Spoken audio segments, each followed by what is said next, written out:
Hello friends, नमस्कार। मैं रोहित कुमार बिंद्रा आप सभी का बहुत बहुत स्वागत करते हैं हमारे और आपके YouTube channel wifi Bindra study में। दोस्तों, आज के इस वीडियो में जनरल साइंस के कुछ महत्वपूर्ण प्रश्नों के बारे में बताने वाला हूं, जो रेलवे ग्रुप डी एग्जाम के लिए बहुत ही महत्वपूर्ण होने वाला है।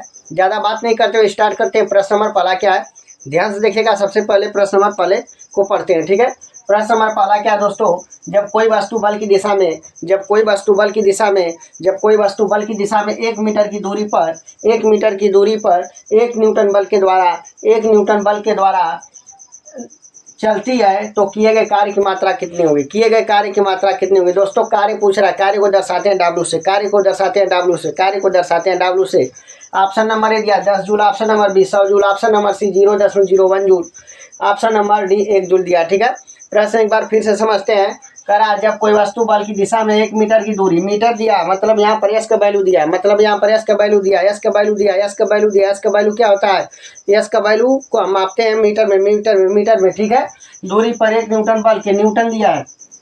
न्यूटन किस राशि का मात्रक होता है दोस्तों, बल का मात्रक होता है। न्यूटन किस राशि का मात्रक होता है, बल का। दोस्तों, बल का मात्रक कौन होता है दोस्तों, न्यूटन होता है। बल का मात्रक कौन होता है दोस्तों, न्यूटन होता है, ठीक है। यानी एफ का वैल्यू दे रखा है, बल को एफ से दर्शाते हैं, ठीक है। किए गए कार्य की मात्रा मतलब W से। तो इसको कैसे सॉल्व करेंगे देखिएगा ध्यान से। सबसे पहले अपन लिखते हैं, दिया है, ठीक है। क्या दिया है दोस्तों, लिख लेते हैं, ठीक है। क्या दिया है लिख लेते हैं, ठीक है। यहाँ पर दे रखा है 1 मीटर, यस का वैल्यू 1 मीटर दिया है, ठीक है। यस का वैल्यू का दिया है 1 मीटर कामा, ठीक है। न्यूटन दे रखा है, यानी बल का मात्रक न्यूटन होता है, यानी एफ का वैल्यू दिया है कितना, 1 न्यूटन। एफ का वैल्यू का दिया है 1 न्यूटन दिया है, ठीक है। और अपने से क्या पूछा है, क्वेश्चन मार्क W का वैल्यू मतलब कार्य को दर्शाते हैं W से, ठीक है। एक फार्मूला आपको पता होना चाहिए। फार्मूला क्या है दोस्तों बताते हैं। चूंकि W बराबर क्या होता है, फार्मूला W और एफ गुणते क्या होता है, यस। एफ गुणते क्या होता है, यस होता है, ठीक है। वैल्यू पुटअप करेंगे, एफ का वैल्यू 1 दिया है, यस का वैल्यू 1 दिया है। गुणा करेंगे तो 1 में 1 का गुणा करेंगे तो क्या होगा, 1 आएगा। W का मात्रक जूल होता है, ठीक है। तो यहाँ पर क्या होगा, 1 जूल आएगा। आंसर क्या आएगा दोस्तों, 1 जूल, ठीक है। यानी ऑप्शन में आप देखिए कौन सा ऑप्शन मैच कर रहा है, ठीक है। पहला ऑप्शन तो नहीं मैच कर रहा है, गलत हो जाएगा। ऑप्शन नंबर बी गलत, सी वाला गलत, डी वाला मैच हो रहा है, option number D right answer होगा, ठीक है। तो उम्मीद करता हूँ प्रश्न नंबर पहला आपके समझ में आ गया होगा, ठीक है। अब आते हैं दोस्तों प्रश्न नंबर दूसरे की तरफ, ठीक है। प्रश्न नंबर दूसरा क्या, सबसे पहले अपन उसे पढ़ते हैं, ठीक है। पढ़कर समझ लेते हैं, इसके बाद इसका आंसर आपको बताते हैं, ठीक है। प्रश्न क्या करा दोस्तों, प्रश्न नंबर 2, यहाँ पर 2 नंबर डाल देते हैं, ठीक है। प्रश्न नंबर कौन सा है, 2 है, ठीक है। 10 किलोग्राम वजन वाले सूटकेस को उठाकर एक प्लेटफार्म पर खड़े यात्री द्वारा किया गया कार्य है। 10 किलोग्राम वजन वाले सूटकेस को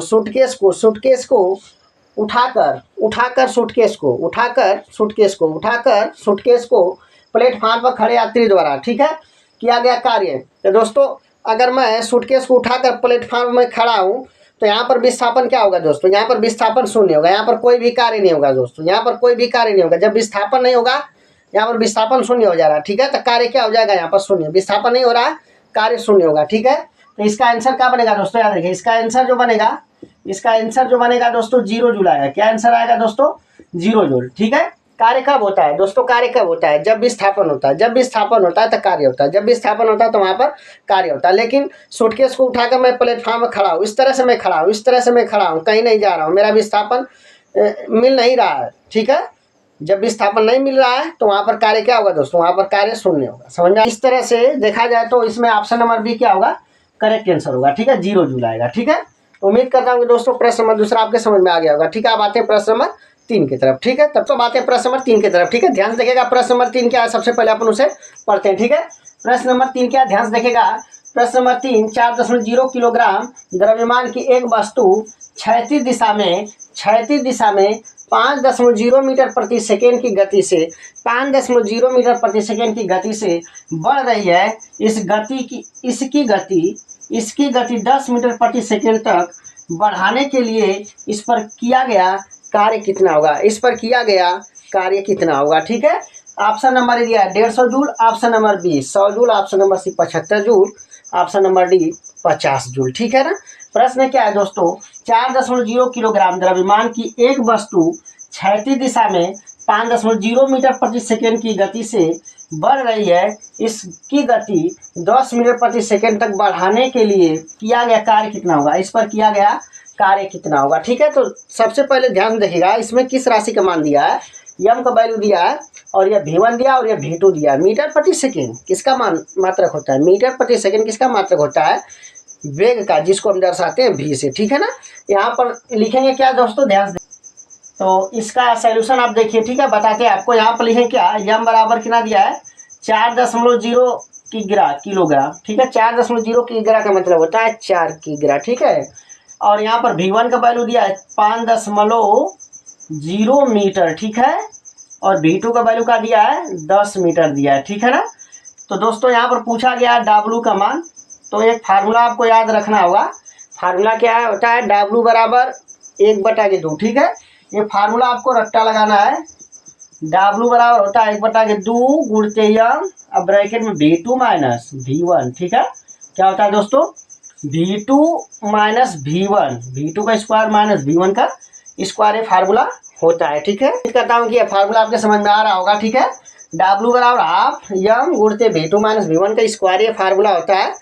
पहले 5 मीटर था और उसको कितना बढ़ा गया 10 मीटर। ठीक है, तो यहाँ पर आप वैल्यू पुटअप करेंगे तो क्या हो जाएगा, ध्यान से देखिएगा, 1/2 मल्टीप्लाई यम का वैल्यू क्या रखेंगे आप, यहाँ पर 4.0 का मतलब होता है 4 से। ठीक है, 4 हो जाएगा गुणते V2 का वैल्यू कितना है 10 है, 10 का स्क्वायर करेंगे आप। ठीक है, यहाँ बड़ा ब्रैकेट लगा लीजिए। ठीक है, अब दोस्तों ध्यान से देखिएगा, माइनस V1 का वैल्यू क्या है 5.0 का मतलब 5 है, 5 का स्क्वायर बड़ा ब्रैकेट बंद। ठीक है, अब इधर देखिए ध्यान से। ठीक है, लिखेंगे इम्प्लाइज दैट W बराबर, यहाँ देखिए 2 से कटाएंगे तो 2 दूना के 4 हो जाएगा। ठीक है, यहाँ पर 2 हो जाएगा और ब्रैकेट में क्या हो जाएगा 10 का वर्ग 100 हो जाएगा, अब 5 का वर्ग 25। ठीक है, घटा देंगे, 100 में से 25 घटाएंगे क्या हो जाएगा 75। अब 75 में 2 गुणा करें, 2 5 10 को 0 और 2 7 14 80 लेख 5 150। कितना आंसर आएगा दोस्तों 150 जूल आंसर आएगा इसका। ठीक है ना, यानी इस प्रश्न का राइट आंसर क्या होगा 150 जूल होगा। ठीक है ना, देखते हैं ऑप्शन नंबर कौन सा मैच कर रहा है।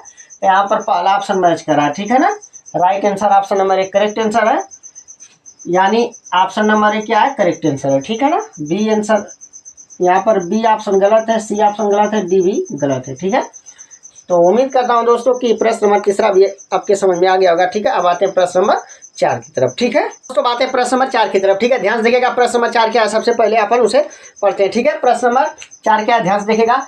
एक वस्तु पर बल लगाने के बावजूद, ठीक है, एक वस्तु पर बल लगाने के बावजूद भी किया गया कार्य शून्य होगा यदि उसका विस्थापन डॉट हो। यदि उसका विस्थापन डॉट हो। पहला ऑप्शन ऋणात्मक, ऑप्शन नंबर बी धनात्मक, ऑप्शन नंबर सी उदासीन, ऑप्शन नंबर डी शून्य। ठीक है, प्रश्न नंबर 4 दे रखा है, एक वस्तु पर बल लगाने के बावजूद, एक वस्तु पर बल लगाने के बावजूद, एक वस्तु पर बल लगाने के बावजूद भी किया गया कार्य शून्य होगा, भी किया गया कार्य शून्य होगा यदि उसका विस्थापन डॉट हो।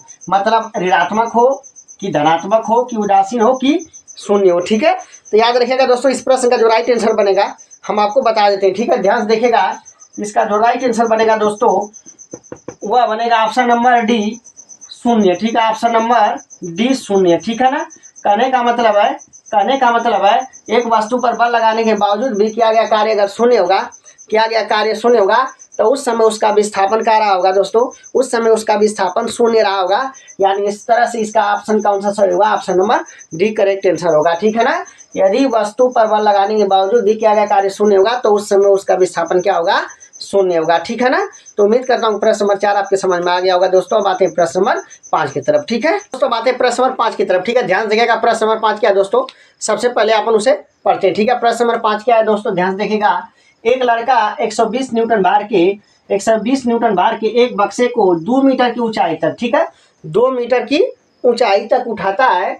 उसके द्वारा किया गया कार्य कितना है, उसके द्वारा किया गया कार्य क्या है। ठीक है, option number A 60 joule, option number B 120 joule, option number C 240 joule, option number D 180 joule. ठीक है, कहने का मतलब है कि यहाँ पर एक लड़का 120 न्यूटन भार के एक बक्से को ऊंचाई तक उठाता है, 2 मीटर की ऊंचाई तक उठाता है, तो उसके द्वारा किया गया कार्य कितना है ये पूछ रहा है। ठीक है ना, आप देख सकते हैं यहाँ न्यूटन दे रखा है, यानी किसका मान दे रखा है, यहाँ पर आप बताएंगे कि यह एफ का मान दे रखा है। ठीक है, बल का मात्रक न्यूटन होता है 120 न्यूटन। ठीक है, एफ का वैल्यू 120 दे रखा है। मीटर ऊंचाई बोला तो एच का वैल्यू क्या दे रखा है, यहाँ से एच का वैल्यू 2 मीटर दिया है, क्या दिया है 2 मीटर। ठीक है, उम्मीद करता हूँ यहाँ तक समझ में आपके आ गया होगा। ठीक है, अब कार्य पूछा है तो कार्य को दर्शाते हैं W से। W बराबर क्या होता है, W बराबर क्वेश्चन मार्क, ठीक है ना।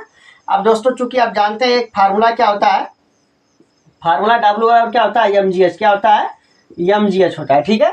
और mg को मिला के क्या कहते हैं दोस्तों, mg को मिला के भार F कहते हैं, बल कहते हैं, F कहते हैं, ठीक है। यानी इसे आप क्या लिखेंगे, F गुणते H रखेंगे, ठीक है। mg को F लिखेंगे और F का वैल्यू कितना दे रखा है, 120 दिया है और गुणते H का वैल्यू 2, गुणा कर देंगे 2 सुनाई 0, यहाँ पर गुणा कर देंगे तो 2 सुनाई 0 हो जाएगा, 2 दूनी के 4, 2 एक कम 2, 240 जूल। कितना आंसर आएगा दोस्तों, 240 जूल आंसर आएगा, ठीक है ना। तो आप देख सकते हैं कि कौन सा ऑप्शन मैच कर रहा है, ठीक है। तो ऑप्शन नंबर 1 तो 60 जूल दिया, गलत है। बी 120 गलत है, हाँ सी मैच कर रहा है, यानी राइट आंसर क्या होगा, सी। ऑप्शन नंबर डी भी गलत होगा, ठीक है ना। तो उम्मीद करता हूं दोस्तों कि प्रश्न नंबर 5 भी आपके समझ में आ गया होगा, ठीक है। यदि यह वीडियो आपके अच्छा लगा होगा तो लाइक शेयर एंड सब्सक्राइब जरूर करिएगा। फिर मिलते हैं अगले वीडियो में। जय हिंद, जय भारत।